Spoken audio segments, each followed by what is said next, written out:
TRS కి first ఎలక్షన్లలో 42 సీట్లు పడేసి వాళ్ళకి జీవితం పోసిన వాళ్ళ కుటుంబం నుంచి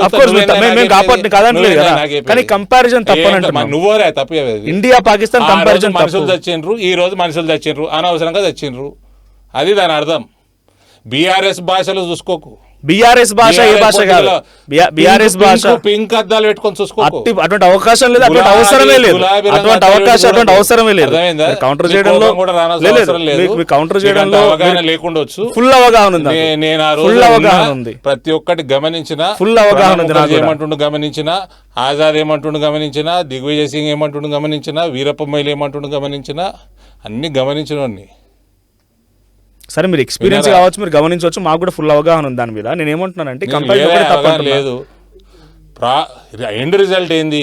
ఆ రోజు 1000 మంది వచ్చిండ్రు, ఈ రోజు 100 మంది వచ్చారు, అవసరం లేకుండే అన్నది ఉద్దేశం, ఈ స్టేట్మెంట్లో ఉద్దేశం. విన్నారా? చెప్పండి. రైట్. సో మున్సిపాలిటీ ఎన్నికల విషయానికి వస్తే మీ దగ్గర నిజామాబాద్లో ఏర్పాటు చేసే అవకాశం ఉండేనేమో కదా. సో అది మీరు గ్రాప్ చేయలేదు. ఎట్లా ఉండే అంటే పొలిటికల్ సినారియోలో అటు కాగజ్ నగర్ తీసుకున్నా, ఇక్కడ బీజేపీ కాంగ్రెస్లు, బీజేపీ బీఆర్ఎస్లు కలిసినాయి కదా, అక్కడ అటువంటి అవకాశం లేకుండానా? ఎక్కడ కలిసినాయి? కాగజ్ నగర్లో కానీ, మొన్న ఖానాపూర్లో కానీ, ఇస్నాపూర్లో కానీ చాలా సందర్భాల్లో బీజేపీ కాంగ్రెస్లు, కాంగ్రెస్ బీఆర్ఎస్లు కలిసి అక్కడ మేయర్ పీఠాను. బీఆర్ఎస్ ఏడా ఒకటే గెలిచింది. అవును, ఒకటే గెలిచింది. లింగులేటు మన ఒకటి గెలిచిండు, సరిపోడు మాకు. ఓకే, మాకు 2 కావాలి. గవర్నమెంట్ బ్రేక్ చేయాలా, కాంగ్రెస్ గెలవాలా? అక్కడ సాధ్యమైన ప్రయత్నం. ఇండిపెండెంట్లు ఉండే కొన్ని జాగాల్లో, బీఆర్ఎస్ వాళ్ళు ఎక్కువ గెలిచారు, ఇక్కడ ఒకటే గెలిచిండు. వాడిని మహేష్ కుమార్ గౌడ్ పికప్ కరో అని సిఐను ఈ డిఎస్పీని పంపించి పికప్ చేసుకుర్రు. చేసుకొని పోయిన వాళ్ళ క్యాంపులో పడేసుకుర్రు. ఆయన ఒక్కడొస్తే మాకెందుకు? ఇంకా నా రాజకీయ స్టైల్లో నేను డైరెక్ట్గా వేరే పార్టీలతో మాట్లాడను. నేను 100% రామచంద్రరావు గారికి చెప్పిన, ఏదైనా అలయన్సులు చేసేది ఉంటే వేరే పార్టీలతో మాట్లాడేది మీరు మాట్లాడాలి, నేను కాదు. నా పని పోలింగ్ నాడు 5 గంటలకు అయిపోతుంది, అప్పటి వరకే నా పని. అంటే party to party president has to talk, not me. But ఇక్కడ ఎంపీ కూడా వెళ్ళి బీఆర్ఎస్ సపోర్ట్ చేసి అవన్నీ చేస్తే కుటిప్రోకోలు అయితే అని అంటారండి. ఓకే, ఎంపీకి వెళ్ళి నేను ఇక్కడ మీరు కాదు, మెదక్ ఎంపీ వెళ్ళి ఇస్నాపూర్లో సపోర్ట్ ఇచ్చి ఎక్స్ అఫీషియో తన ఓటు ఒక మెదక్ ఎంపీ అడుగురు, నేనంటే చెప్తే లోకల్ ఇష్యూస్ ఏముంటే తెలియదు కదా మాకు. కుడిప్రోక్ అవుతుంది అంటారు దాన్ని మీరు. లోకల్ ఇష్యూ ఏముంటే తెలియదు కదా. పార్టీ టు పార్టీ మాట్లాడినప్పుడు వేరే విషయం, నేను మాట్లాడలేను కదా. How can I call KTR and discuss? He will ask about my parties policy, how will I answer? But కరీంనగర్లో కానీ, నిజామాబాద్లో, ఆదిలాబాద్లో బీజేపీ అద్భుతమైన పర్ఫార్మెన్స్ చూపించింది మున్సిపాలిటీ ఎలక్షన్స్లో. మంచి రెగ్యులర్ అలవాటు అది. కానీ 2019లో అదే పర్ఫార్మెన్స్ ఉండేది. మహబూబ్ నగర్, ఖమ్మం విషయానికి వస్తే కొంత బ్యాక్లో ఉంది.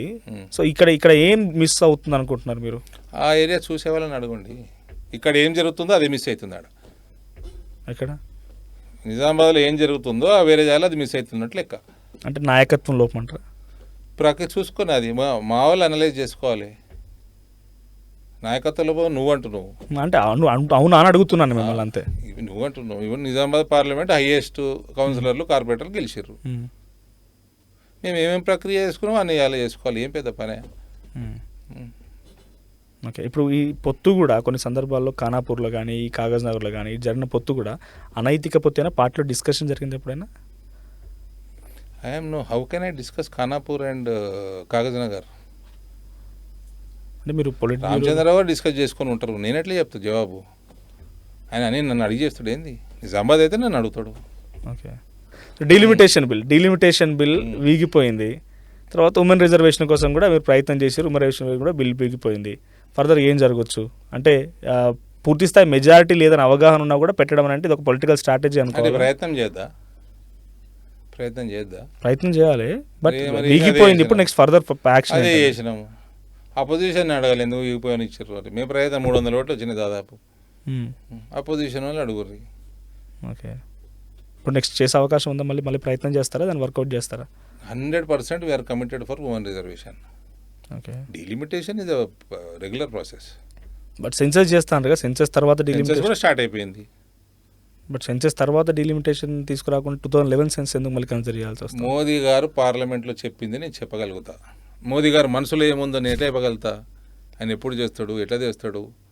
వాళ్ళ స్ట్రాటజీ వాళ్ళకు ఉంటుందండి. అంటే డెఫినెట్లీ వీఆర్ కమిటెడ్. ఆయన ఏదో పార్లమెంట్లో సబ్జెక్ట్ టు కరెక్షన్ మళ్ళీ తీసుకొస్తాము 29 లోపల అన్నట్టు. That is what I remember little bit. Okay, అంటే delimitation without census is a correct option అనుకుంటున్నారా మీరు? దక్షిణాది రాష్ట్రాలని ఉత్తరాది రాష్ట్రాలని డిఫరెన్సియేషన్స్ వస్తున్నాయి. డీలిమిటేషన్ వితౌట్ సెన్సెస్ ఇప్పుడు సెన్సెస్ ఇస్ అ ప్రక్రియ. అది